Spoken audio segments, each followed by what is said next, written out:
మొదటిసారిగా youth Congress national executive meeting Hyderabad లో జరుగుతోంది. ఈ సమావేశానికి వివిధ రాష్ట్రాల యూత్ కాంగ్రెస్ నేతలు హాజరయ్యారు. 3 రోజుల పాటు జరగబోయే ఈ సమావేశంలో రానున్న ఎన్నికల్లో యూత్ కాంగ్రెస్ పాత్ర ఎలా ఉండబోతుందనే అంశాలపై చర్చించనున్నట్లుగా సమాచారం. వచ్చే ఎన్నికల్లో కాంగ్రెస్ పార్టీ గెలిపే లక్ష్యంగా ప్రజలోకి మరింతగా వెళ్లే విధంగా టీ యువజన కాంగ్రెస్ ముందుకు వెళ్తుందంటున్న రాష్ట్ర youth Congress vice president Rajiv రెడ్డితో మా ప్రతినిధి ప్రవీణ్ ఫేస్ టు ఫేస్. మొట్టమొదటిసారిగా youth Congress national executive meeting అనేది హైదరాబాద్ లో జరుగుతుంది. అయితే ఈ 3 రోజులు కూడా ఈ యొక్క సమావేశం అయితే జరుగుతుంది. అయితే పలు అంశాల గురించి అయితే ఆ యొక్క మీటింగ్లు అయితే ప్రస్తుతం అదే మాట్లాడనున్నారు. అయితే కర్ణాటక ఎన్నిక ఫలితాలు కావచ్చు, అలాగే జరగబోయే 5 రాష్ట్ర ఎన్నికలు కావచ్చు, ఎన్నిటి గురించి కూడా మాట్లాడే అవకాశం ఉంది. అయితే సర్వత్రా కూడా కాస్త ఉత్కంఠ నెలకొంది. అయితే రాబోయే ఎన్నికల దృష్ట్యా టీ కాంగ్రెస్ లో ఒక జోష్ ఉన్న నేపథ్యంలో ప్రస్తుతం అయితే ఈ యొక్క సమావేశం దృష్టి అందరి వైపు ఉంది. ఎందుకంటే టీ కాంగ్రెస్ లో చూసుకున్నట్లయితే అధికారమే లక్ష్యంగా అయితే అడుగులు వేస్తున్న నేపథ్యంలో యువజన కాంగ్రెస్ అనేది వ్యూహాత్మక అడుగులు ఎంతవరకు ఉండొచ్చు అనే దాని పలు అంశాల గురించి అయితే ఈ సమావేశంలో అయితే మాట్లాడే అవకాశం ఉంది. అయితే వీటి గురించి ప్రస్తుతం అంతా మాట్లాడడానికి రాష్ట్ర యువజన కాంగ్రెస్ అధ్యక్షుడు వైస్ ప్రెసిడెంట్ అయినటువంటి రాజీవ్ రెడ్డి ఉన్నారు. వారితో మాట్లాడే ప్రయత్నం చేద్దాం. సార్ నమస్కారం. సార్ చెప్పండి, ఇప్పటికీ నేషనల్ ఎగ్జిక్యూటివ్ మీటింగ్ అనేది హైదరాబాద్ లో ఈ 3 రోజులు కూడా జరుగుతున్నాయి. ప్రధానంగా వివిధ రాష్ట్రాల నుంచి కూడా చాలా మంది నేతలైతే యువజన నేతలైతే ఇక్కడికి వచ్చారు. సార్ ప్రధానంగా దేని గురించి ఈ యొక్క మీటింగ్ అనే అంశం? నమస్తే బ్రదర్. ఇది నేషనల్ ఎగ్జిక్యూటివ్ ఏంటి అని అంటే 3 రోజులు జరుగుతుంది. 7వ తారీఖు, 8వ తారీఖు, 9వ తారీఖు దేశానికి సంబంధించిన ప్రతి ఒక్క state president, national secretary, general secretary, మిగతా నేషనల్ కార్యవర్గం మొత్తం ఇక్కడికి వస్తుంది. దీంట్లో ఏంటంటే దేశానికి సంబంధించిన విషయాలంతా సంబంధించి ప్రత్యేకంగా తెలంగాణలో జరుగుతుంది. తెలంగాణలో రాబోయే రోజుల్లో ఎలక్షన్స్ ఉన్నాయి కాబట్టి, రాబోయే కొన్ని నెలల్లో ఉన్నాయి కాబట్టి తెలంగాణలో ఏ విధంగా ముందుకెళ్ళాలి, వాళ్ళ రాష్ట్రాల్లో వాళ్ళు పనిచేసి వచ్చి, ఇప్పుడు కర్ణాటకలో రీసెంట్గా జరిగింది, అక్కడ చాలా మంది ఈ కార్యవర్గం మొత్తం అక్కడ పనిచేసిన వాళ్ళు ఉన్నారు. సో ఇక్కడ రాబోయే రోజుల్లో అంటే తెలంగాణలో పరిస్థితులు ఏంటి, ముందుకు తీసుకెళ్ళాలి అని అంటే యువతకి మనం ఏమేం చేయగలము ఏంటి అనే వాటిపైన ప్రధానంగా చర్చిస్తారు.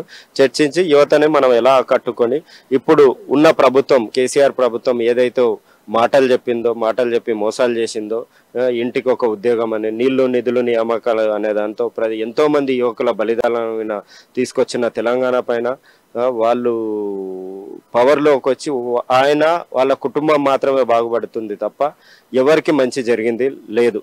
సో ఆ విషయాలపైన చర్చించి ఎలా ముందుకెళ్ళాలి. రీసెంట్ గా ప్రియాంక గాంధీ గారు వచ్చి యూత్ డిక్లరేషన్ ఇచ్చారు. అది యువతకి ఎలా చెప్పాలి, ఎలా తీసుకెళ్ళాలి అనే దానిపైన ప్రధానంగా చర్చ జరిగి, ఇప్పటికే ప్రియాంక గాంధీ గారు సరూర్ నగర్ ఒక స్టేడియంకి వచ్చి యూత్ కాంగ్రెస్ డిక్లరేషన్ చేశారు. అయితే ఇప్పటికే మంచి స్పందన వస్తుందని చెప్పేసి టీ కాంగ్రెస్ ఉంటుంది. కానీ ఎంతవరకు అది సక్సెస్ అయ్యే అవకాశం ఉండొచ్చు? మరి అది చాలా వరకు సక్సెస్ అవుతుంది. ఎందుకు అని అంటే ఇప్పుడు తెలంగాణలో వేరే ఆల్టర్నేట్ అనేది లేదు. గతంలో ఫీజు రియంబర్స్మెంట్ చెప్పాము, చేశాము. అంటే ఇది చెప్పినా కూడా మీరు కర్ణాటకలో చూసుకోండి, రాజస్థాన్లో ఉంటే ఏదైనా కాంగ్రెస్ పార్టీ చెప్పింది అంటే ఆ హామీలు మొదటి సంవత్సరంలోనే నెరవేరుస్తుంది. సో కేసీఆర్ ని 2 సార్లు నమ్మి మోసపోయారు. 9 ఏళ్ల నుంచి ఉద్యోగాలు వస్తాయి అని చెప్పి ఏజ్ అయిపోయి తినడానికి తిండి లేక, ఉద్యోగం లేక, పెళ్లిళ్ళు చేసుకోవాలంటే కూడా యువకులకి పిల్లలు ఇవన్నీ పరిస్థితి వచ్చింది. వీటన్నిటికీ కారణం అంటే ఒక జనరేషన్ మొత్తం దెబ్బతినిపోయింది. అది కూడా ఇస్తాడు ఉద్యోగాలు అని చెప్పి నోటిఫికేషన్లు వచ్చి ఎగ్జామ్స్ పెట్టేసరికి అందులో కూడా ఏంటంటే వీళ్ళే పేపర్లు అమ్మేసుకొని నిజంగా కష్టపడి పనిచేసిన వాళ్ళకి ఏదో ఒక 0.1% డబ్బులు ఇచ్చిన వాళ్ళకి ఉద్యోగాలు వస్తామనే ఒక భయము, బాధ అనేది యువతలో ఉంది. సో ఇవన్నీ పోవాలని అంటే ఇప్పుడు సరూర్ నగర్ లో ప్రియాంక గాంధీ గారు వచ్చినప్పుడు యూత్ డిక్లరేషన్ లో మేము చెప్పాము రాగానే 2 లక్షల ఉద్యోగాలు ఇస్తామని. ఒకవేళ ఉద్యోగాలు లేట్ అయితే 4,000 రూపాయల నిరుద్యోగ వృత్తి ఉంటుంది అని చెప్పి, మహిళలకి స్కూటీలు ఇస్తాం, ఎలక్ట్రిక్ స్కూటీలు ఇస్తామన్నా. ఇలా విశ్వవిద్యాలయాలకి అటానమస్ స్టేటస్ ప్రతి జిల్లాలో చేస్తామని చెప్పారు. ఫీజు రియంబర్స్మెంట్ ని బలోపేతం చేస్తామని చెప్పారు. ఇవన్నీ ఏంటి అని అంటే వచ్చిన మొదటి సంవత్సరంలో జరుగుతుంది. అది చేసి చూపించాం. మేమేం కొత్తగా కాదు. ఇంతకుముందు టీఆర్ఎస్ వచ్చినప్పుడు వీళ్ళు చేస్తారు అని చెప్పి మోసపోయి నమ్మారు. కాంగ్రెస్ పార్టీ చేసింది గతంలో, ఇప్పుడు కూడా చేస్తుందని యువత నమ్ముతుంది. అది మేము సార్ ప్రస్తుతం ఇప్పటికే చూసుకున్నట్లయితే టీఎస్పీఎస్ లీకేజ్ వ్యవహారం చూసుకున్నట్లయితే అసలు లక్షలాది మంది విద్యార్థులు కూడా ఇప్పటికే మనోవేదన నుండి బయటికి రాలేని పరిస్థితి. ఇప్పటికే మనం నిన్న రీసెంట్ గా మనం చూసుకున్నట్లయితే బల్మూరి వెంకట గారు అంటున్నారు, అంటే టీ కాంగ్రెస్ అంటుంది కేవలం టీఎస్పీఎస్ఏ కాదు ఆ మిగిలిన బోర్డ్స్ కూడా ఎస్పీడీసీఎల్ తీసుకున్నట్లయితే ఇలా పలు బోర్డుల్లో కూడా లీకేజ్ జరిగింది కాబట్టి దీనిపై సిబిఐ ఎంక్వైరీకి వేయాలంటూ కూడా అంటున్నారు. దానిపై మీ కామెంట్? తప్పకుండా మా ఎన్ఎస్సిఐ స్టూడెంట్ విభాగం అధ్యక్షుడు బల్మూరి వెంకట్ గారు చాలా సమర్థవంతంగా వీటిపైన పోరాడుతున్నారు. ఆయన చెప్పింది ముమ్మాటికి నిజం. వీళ్ళు నేనైతే అనుకున్నంత ప్రకారం అంటే ఇన్ని రోజుల తర్వాత నువ్వు నోటిఫికేషన్ రిలీజ్ చేసి ఎగ్జామ్స్ రిలీజ్ చేసింది అందులో కూడా లీక్ అవుతున్నా అంటే మీరు ఆలోచించాలి. అంటే వాటిని కూడా అమ్ముకొని ఒకవేళ ఇస్తే కూడా ఎవరికి ఇవ్వాలి అంటే వాళ్ళు ఎవరికి ఇవ్వాలో ముందే డిసైడ్ అయ్యుకొని వాళ్ళకి మాత్రమే లీక్ చేసినట్లుగా అనిపిస్తుంది. దీనిపైన ఖచ్చితంగా సిబిఐ ఎంక్వైరీ జరగాలి. అంటే మరీ ఎంత దరిద్రం అంటే దోచుకున్నారు ఇన్ని లక్షల కోట్లు, అది కూడా సరిపోకుండా దీన్ని కూడా వదలకుండా చేస్తున్నారు చూడు. అది అంటే ఇది మనోభావాలను దెబ్బ. అంటే యువత అసలు ఏంటి చదువుకోవాలన్నా లేదా రాబోయే రోజు చదువుకున్నా కూడా ఏం లాభం? నేను పిహెచ్డి చేసి ఒక వాచ్మెన్ ఉద్యోగం చేయడం కోసం దానికంటే వీళ్ళలాగా ఏదో రియల్ ఎస్టేట్ లంగదంద దొంగదంద ఏదో చేద్దామనే పరిస్థితికి యువత. అది తప్పు కాదు, ఏ ప్రొఫెషన్ తప్పు కాదు. అంటే పరిస్థితి ఎలాంటిది? చదువుకున్నోడికి ఏమి లేనిది ఒకడు ఏదో ఉంటే వాచ్మెన్ గా చేయాల్సిన పరిస్థితి వస్తుందంటే మీరు ఆలోచించండి. నేను స్విగ్గీ జొమాటోలు ఊబర్ డ్రైవర్ చేయడం తప్పు కాదు. అది కూడా అన్ని ప్రొఫెషన్స్ మంచి ప్రొఫెషన్సే. కానీ నేను చదువుకున్నది పిహెచ్డి చేసింది దానికోసం కాదు కదా, పీజీ చేసింది దానికోసం కాదు కదా, డిగ్రీ చేసింది దానికోసం కాదు కదా. ఇప్పుడు నువ్వు ఊబర్ డ్రైవింగ్ చేయాలంటే ఇవన్నీ చేయాల్సిన అవసరం లేదు కదా. నువ్వు 18 ఏళ్ళు అయిన తర్వాత నువ్వు డ్రైవింగ్ నేర్చుకుంటే డ్రైవింగ్ లైసెన్స్ వస్తుంది, చేయొచ్చు. స్విగ్గీ డెలివరీ ఇవ్వడం కోసం ఇవన్నీ చేయాల్సిన అవసరం లేదు కదా. 18 సంవత్సరాల తర్వాత ఈ పని చేసుకోవచ్చు.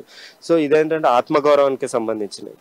మనం తెలంగాణ తెచ్చుకున్నదే మన ఆత్మగౌరవం కోసం. అదే లేనప్పుడు ఇంకెందుకు చెప్పండి సార్? చివరికి చెప్పండి, ఇప్పుడు నిన్న కేసీఆర్ అంటున్నారు,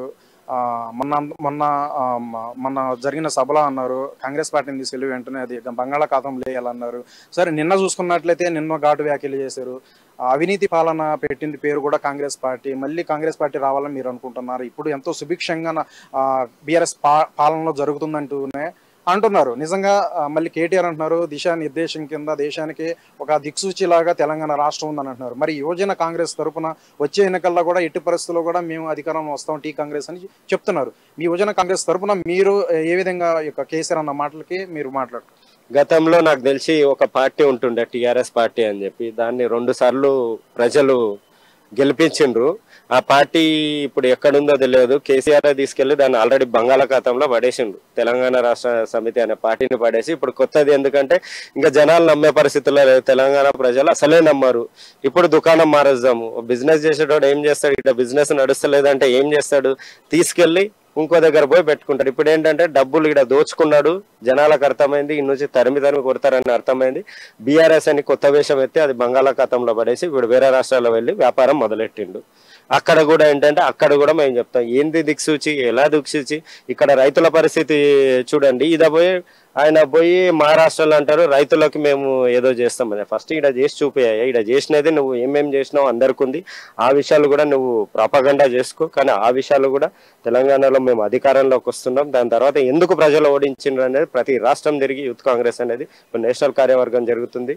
మా కొలీగ్స్ కి అంతా చెప్పి మేము కూడా అక్కడికి వెళ్ళి బీఆర్ఎస్ ఎక్కడెక్కడ ఉందో ఈ బీజేపీ బీఆర్ఎస్ పథకాలను ఎండగడదు. చూసాం కదా, ఇప్పుడే జాతీయ యూత్ కాంగ్రెస్ సంబంధించి ఒక జాతీయ కార్యవర్గ సమావేశం జరుగుతుంది. అయితే దీనిలో భాగంగా పలు అంశాల గురించి అయితే చర్చిస్తూ జరుగుతుంది. అయితే రాబోయే ఎన్నికల దృష్టి కేంద్రీకరించి మా యొక్క విభాగం అయితే అది కాంగ్రెస్ పార్టీ అధికారం రావడానికి మేము అడుగులు వేస్తామని చెప్తున్నారు. అయితే ఈ విధంగానే ఇప్పుడే సరూర్నగర్ స్టేడియం దగ్గర అయితే ప్రియాంక గాంధీ గారు ఇప్పుడు యూత్ కాంగ్రెస్ యూత్ డిక్లరేషన్ చేశారు. ఇవన్నీ కూడా ప్రజల్లోకి యూత్లోకి తీసుకెళ్తాము. అలాగే రాబోయే ఎన్నికల దృష్ట్యా ఇప్పటి వరకు కేసీఆర్ పాలన చూసుకున్నట్లయితే ప్రభుత్వం అడుగడుగున కూడా ప్రతి విద్యార్థి చూసుకున్నా కూడా సాధారణ ప్రజల నుంచి, రైతుల నుంచి, విద్యార్థుల నుంచి అందరు కూడా చేస్తా అన్న ప్రతి హామీ కూడా చేయలేదు. వైఫల్యమైంది, తీవ్ర వైఫల్యమైంది. ఇవన్నీ కూడా ప్రజల్లోకి తీసుకెళ్తాం. అలాగే యూత్లో కూడా తీసుకెళ్తాం. రాబోయే మేము అధికారంలోకి వచ్చిన తర్వాత కాంగ్రెస్ పార్టీ చేసే మేలు గురించి కూడా ప్రజల్లోకి తీసుకెళ్తామంటూ కూడా రాజీవ్ రెడ్డి చెప్తున్న మాటలు అయితే మనం విన్నాం. వీడియో జర్నలిస్ట్ మల్లేష్తో ప్రవీణ్, అమ్మన్ న్యూస్, హైదరాబాద్.